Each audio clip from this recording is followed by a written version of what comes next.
Okay, let's talk pulled pork. Delicious, right? The first time I ever had pulled pork, I was blown away.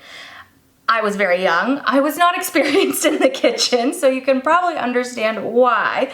I've had it many times since, but still, I remember that very first occasion where someone made it for me and it was so tender, so juicy, just pulled apart in the pan and in your mouth and flavor and blah, blah, blah, blah.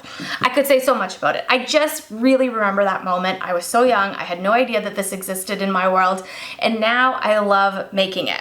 Over the summer, I have a little vacation property, and there I have my smoker. So if you've seen the show before, you probably have seen a few smoker recipes that I've done on a Traeger pellet grill. And pulled pork was one of the ones I did this year for not the first time, because I wanted to kind of perfect the timing and temperature of it all. But this year, I finally got it to exactly where I wanted on the smoker. But I don't have access to my smoker year round, and I want more pulled pork. Doesn't everybody?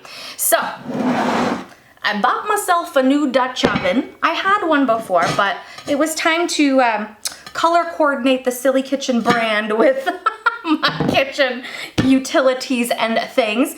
But that's not the only reason. It was also on clearance, and it was a great quality product. Everything heats evenly in a Dutch oven like this.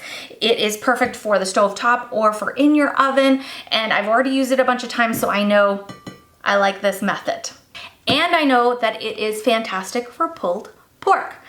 It is actually extremely easy to make. It takes time and a little bit of finesse in terms of making sure that you add a good amount of seasoning, a good amount of moisture, and be patient.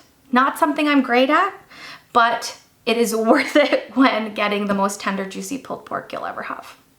All right, let's go step by step. I'll show you how easy it is and how delicious it is. I made my own spice mix using onion and garlic powder, Cajun seasoning, as well as some brown sugar.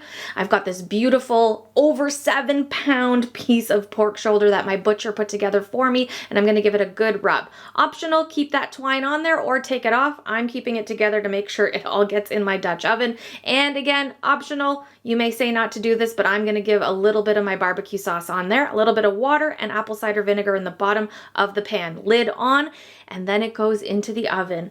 About 5 hours, and then another 20 to 30 minutes with the lid off for this piece of pork, but that's because it was so large. You want to take a look at your internal temperature to know exactly that it is ready to go. 205 degrees is your magic number. I transferred it into another pan. Pulling that string off was so easy. Everything was so juicy and tender and ready to build a delicious sandwich. This is my preferred method. It is simple, it is delicious, foolproof, perfect every single time. There are lots of different options. There are people that like to use Coca-Cola for their pulled pork for that method. There are different seasonings. Some people even put some veggies or onions in their pot. It is up to you, but I personally like to kick it really simple and keep just that beautiful pork flavor in that pot. Let it do its thing. And really, it is very enjoyable doing the pulling part. Pretty close to actually eating it, because that's the best part. Thanks for watching another episode of The Silly Kitchen.